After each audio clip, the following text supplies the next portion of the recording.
Hello everyone, welcome to my channel. तो आज हम लोग पढ़ेंगे जी 10th आईसीएसई का ऑर्गेनिक केमिस्ट्री। 10th आईसीएसई का ऑर्गेनिक केमिस्ट्री,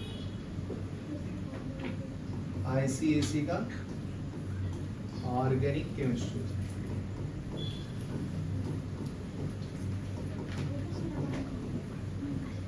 ठीक है, तो बहुत सिंपल है। ऑर्गेनिक बोलेगा तो उसमें मेन एलिमेंट क्या है? आपका कार्बन है। ऑर्गेनिक केमिस्ट्री का मतलब क्या है? मेन एलिमेंट कौन सा है? कार्बन। तो कार्बन का सिंबल क्या होता है जी? सी होता है, बराबर ना। तो इसका जो एटॉमिक नंबर है वो केमिकल प्रॉपर्टीज डिसाइड करता है। Atomic number decides the chemical properties of any element. Chemical property of any element. यहाँ तक क्लियर है ना? तो इसका एटॉमिक नंबर 6 है, एटॉमिक मास 12 है। ए मतलब क्या है? 12 मतलब एटॉमिक मास। इसको ए से रिप्रेजेंट करते हैं, ये प्रोटॉन प्लस न्यूट्रॉन के बराबर होता है। यहाँ तक क्लियर है? एटॉमिक नंबर को जेड से रिप्रेजेंट करते हैं, वो पी इज इक्वल टू ई के बराबर होता है। प्रोटॉन इक्वल टू इलेक्ट्रॉन के बराबर होता है। यहाँ तक क्लियर है? हेलो, क्लियर है क्या आपको? तो अगर मैं कार्बन का इलेक्ट्रॉनिक डिस्ट्रीब्यूशन करूँ तो 2,4 होता है ना। तो कैसे पता चला कि फर्स्ट ऑर्बिट में एक ही 2 ही इलेक्ट्रॉन होगा? फर्स्ट ऑर्बिट में 2 इलेक्ट्रॉन होगा। How you came to know that? Because formula is 2n²। This gives the orbit capacity. Orbit capacity. When you put n equal to 1, so you will get 2. So 2 into 1 square is 1, so it is 2. So 2 is called in chemistry language doublet. Understood? So now in the second orbit, how many electrons are there? What is the capacity of second orbit? So we put 2 into 2 square. So it is 2 into 4 is how much? 8, right? But carbon having 4 electron in the last orbit. That is called valence electron. So what is the definition of valence electron? Present of proton or electron in last orbit is called valence electron.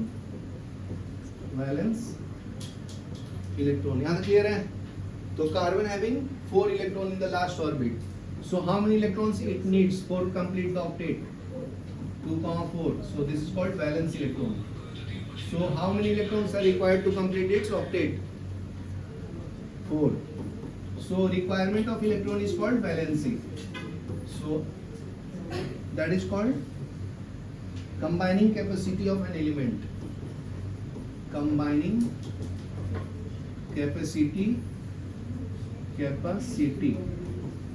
of an element is called valency. Is called valency. यहाँ तक clear है? तो carbon कितना bond बनाएगा? 4 bond. कैसे पता चला? Valence electron decide किया ना। तो देखो, कार्बन के लास्ट ऑर्बिट में 4 इलेक्ट्रॉन है, बराबर है। तो ये 4 बॉन्डिंग करेगा। हाइड्रोजन का एटॉमिक नंबर 1 है। सृष्टि, कार्बन हाइड्रोजन का एटॉमिक नंबर 1 है, तो 1 इलेक्ट्रॉन दूंगा तो 2 होगा। फर्स्ट ऑर्बिट में 2 इलेक्ट्रॉन होता है ना, उसको डुप्लेट से बोलते हैं। डुप्लेट, समझा? तो इसको वैलेंस इलेक्ट्रॉन इसका 1 है। वैलेंसी कितना है? 1 है। ये हाइड्रोजन के साथ बॉन्डिंग करेगा।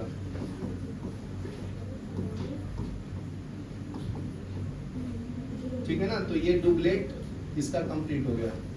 तो ये शेयरिंग हाइड्रोजन के लिए भी तो है जी, कार्बन के लिए भी ना। तो कार्बन का 8 इलेक्ट्रॉन कंप्लीट हो गया, 8। तो इसको क्या बोलते हैं? Octet rule. यहाँ तक क्लियर है? समझे क्या? तो कार्बन 4 बॉन्ड बनाता है। देखो, 1 2 3 और ये 4।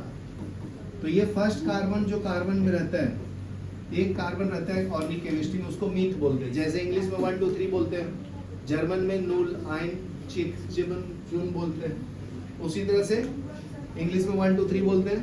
ऑर्गेनिक केमिस्ट्री में एक कार्बन रहेगा तो मीथ बोलते हैं, 2 कार्बन रहेगा तो पता है ईथ बोलते हैं, 3 कार्बन है तो प्रोप बोलते हैं, 4 कार्बन है तो ब्यूट बोलते हैं, 5 कार्बन को पेंट बोलते हैं, 6 कार्बन को हेक्स बोलते हैं, 7 कार्बन को हेप्ट बोलते हैं। ये सब याद करना है। 8 कार्बन को ऑफ, 9 कार्बन को नॉन, 10 कार्बन को डेट। यहाँ तक याद करना, 10 तक, ठीक है? यहाँ तक क्लियर है? तो देखो इसमें एक कार्बन है तो इसको बोलूंगा मीथ, और ये एल्केन फैमिली से आता है। कौन से फैमिली? एल्केन से। तो लास्ट के 3 वर्ड यूज करते हैं हम लोग, तो ये आपका मीथेन बन गया, बराबर ना? तो ये आपका स्ट्रक्चरल फॉर्मूला ऑफ मीथेन हो गया, स्ट्रक्चरल फॉर्मूला ऑफ मीथेन, बराबर है? इसको कंबाइन करके मैं CH4 लिखूंगा, इसको मैं मोलिकुलर फॉर्मूला बोलूंगा, मोलिकुलर फॉर्मूला, बराबर है ना? यहाँ तक लिखो, फिर मैं आगे बताता हूँ। चलो पॉज करो। फर्स्ट फॉर्मूला क्या मिला आपको ऑर्गेनिक केमिस्ट्री का? CH4, इसको क्या बोलते हैं? मीथेन, बराबर ना? तो ये एल्केन फैमिली से आता है। कौन से फैमिली से आता है जी? एल्केन फैमिली से। तो ध्यान से सुनना, ये ANE, ये क्या है? ANE। ANE रहेगा तो इसमें सिंगल बॉन्ड होता है, सिंगल बॉन्ड, बराबर ना? तो इसका फॉर्मूला होता है CnH2n+2, ये formula of alkene, formula of alkene, बराबर है? तो देखो ये फॉर्मूला आ जाएगा। N का N क्या है? Number of carbon atom. तो अगर मैं N का वैल्यू 1 डालूंगा, N का वैल्यू क्या डालना? 1 2 3 लाइक दैट। तो 1 डालोगे तो C1H2 into 1 plus 2, तो C1H2 plus 2, तो ये C1H4 आएगा, बराबर है? देखो आ गया ना मीथेन, समझा गया कैसे लाया? अभी देखो 4, N का वैल्यू 2 डालोगे तो इथेन आएगा। मैं एक बताता हूँ, बाकी तुम लोग करो, ठीक है? Put N equal to 2 here, what you will get? This is the formula for finding the alkane family. Now C2H2 into 2 plus 2, so we will get C2H4 plus of 2, so it is C2H6, right? We have to apply the board mass, board mass. First we have to do the multiplication, then we have to add. समझा? So first multiply 2 into 2 4, then add 4 plus 2, so you will get C2H6.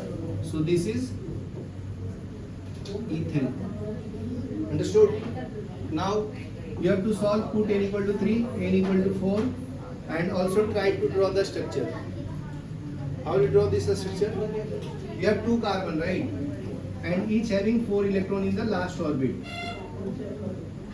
right? And carbon makes 4 bond. So carbon also makes itself bond. That is called catenation. That property of carbon is called catenation. Catenation means self-linking property. Self-linking property. Understood? So that is called catenation. And hydrogen is how much? 6 hydrogen are there. So we will share the electron with them.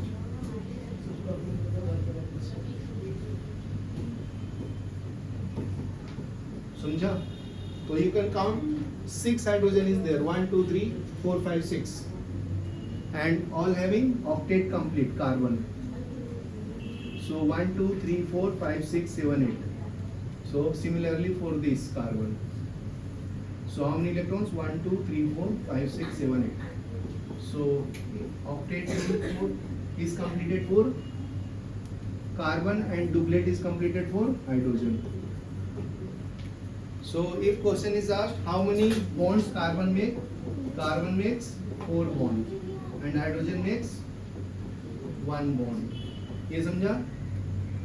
So write up to here now, and after writing put N equal to 3 and 4 in the formula and get the answer. So formula is this. This is called general formula of alkane. चलो pause. अभी देखो इतने सारे carbon इतना compound क्यों बनाता है? ठीक है ना, कुछ तो रीजन होगा ना, तभी बनाता है, बाकी एलिमेंट क्यों नहीं बनाता है?